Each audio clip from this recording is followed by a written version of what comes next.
Bonjour, bienvenue à notre culte dominical et merci de vous ajouter à nous. Que la paix de Dieu soit avec vous. Voilà, je voudrais commencer par la lecture d'un cantique, un cantique qui annonce une bonne nouvelle pour l'humanité entière. Je lis, « Entends-tu le chant joyeux? Jésus sauve aujourd'hui. Il retentit en tout lieu. Jésus sauve aujourd'hui. C'est un cri de délivrance, c'est un cantique d'espérance qui remplit l'espace immense.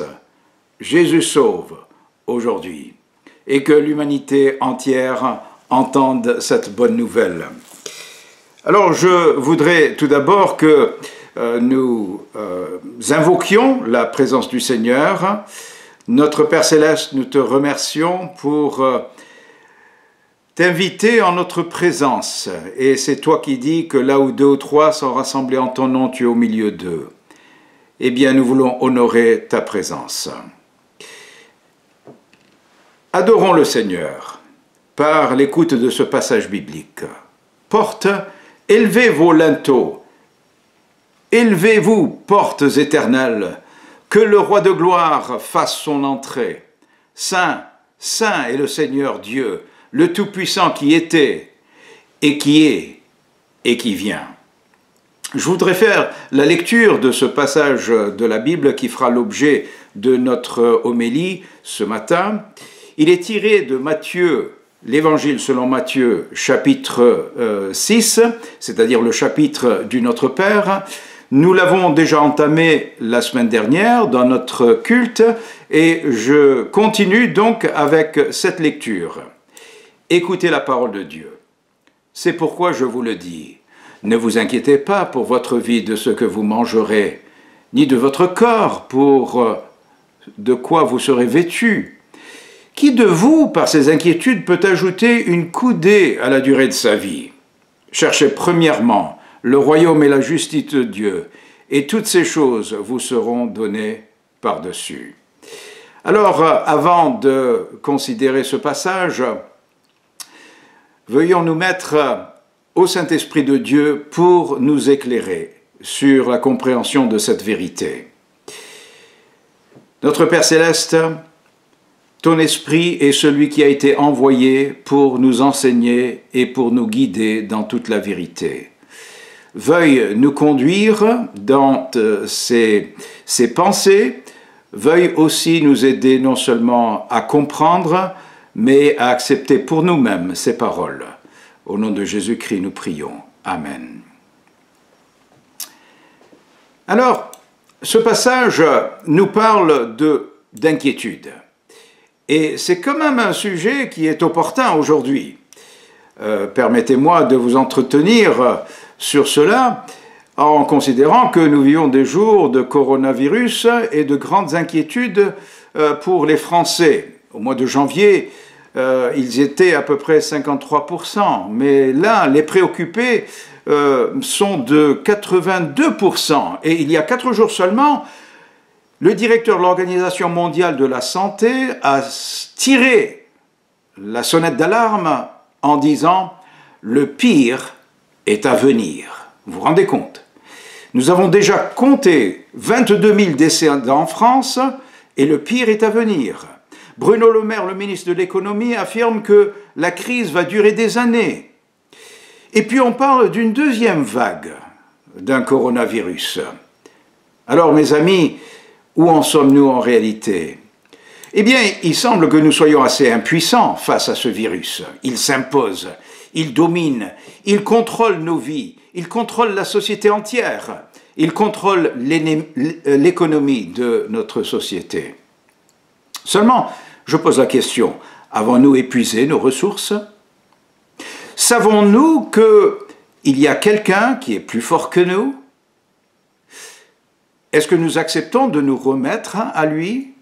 Cela me fait penser aux paroles de l'ange qui est venu s'adresser à la Vierge Marie et qui l'a rappelé « Rien n'est impossible à Dieu ».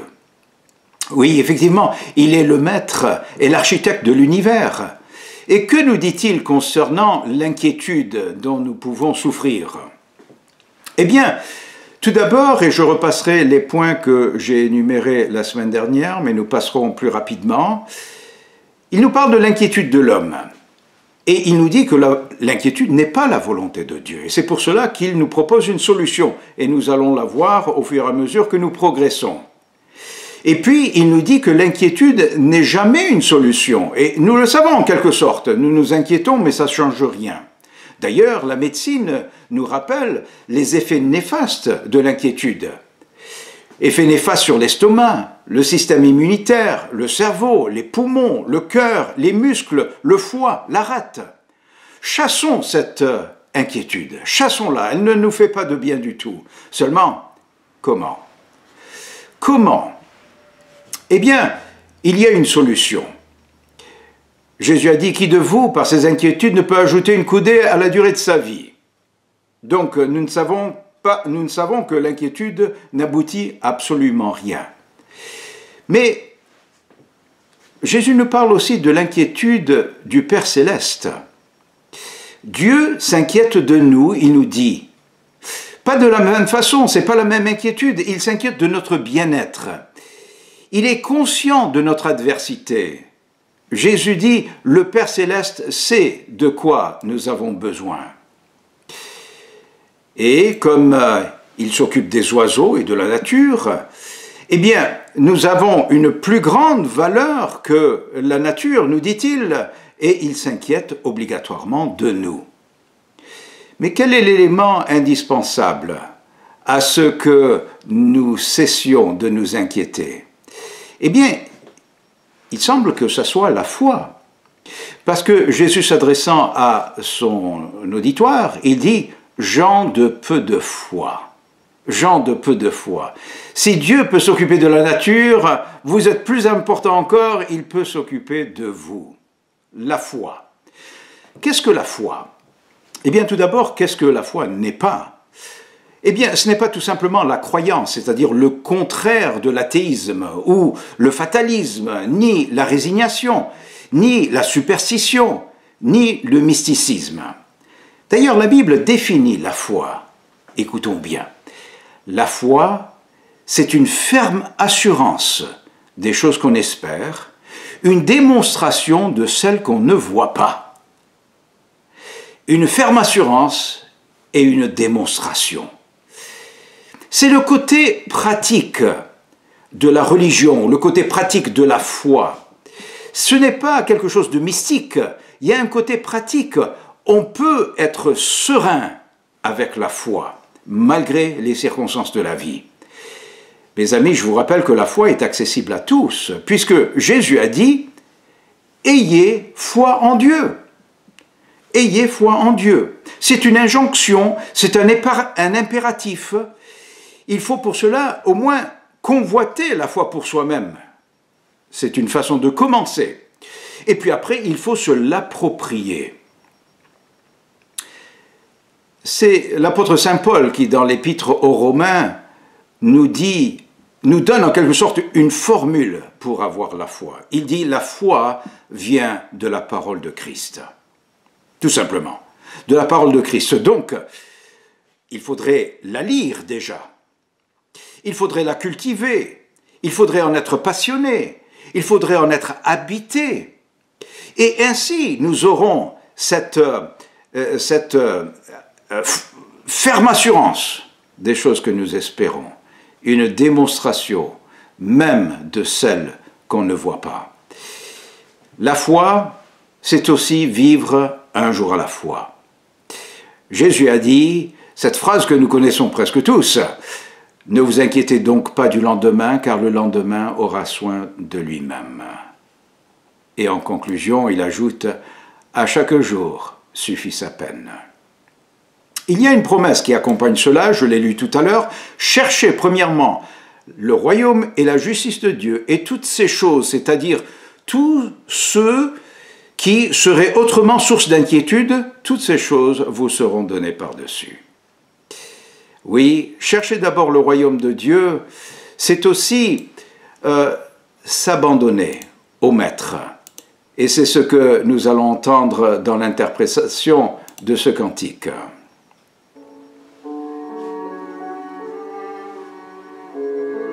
entre tes mains, j'abandonne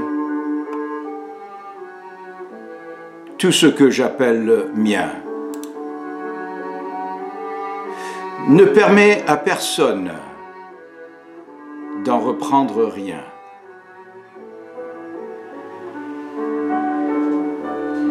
Oui, prends tout, Seigneur.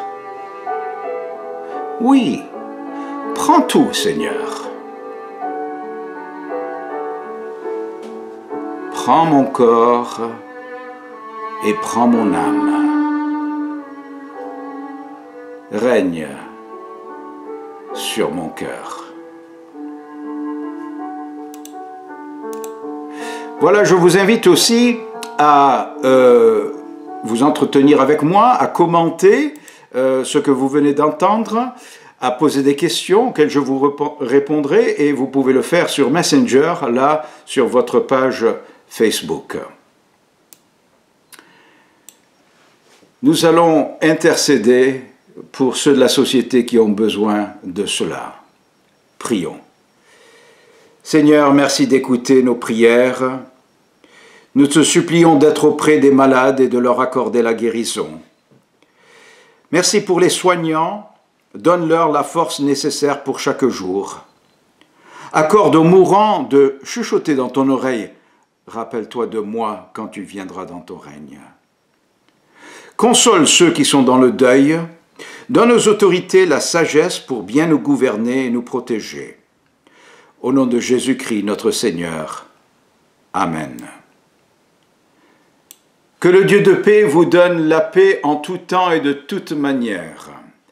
La grâce de notre Seigneur Jésus-Christ soit avec vous tous. Au nom du Père, du Fils et du Saint-Esprit. Amen.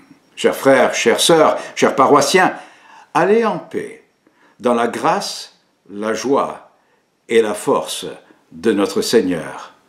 Amen. Bonne journée. Au revoir.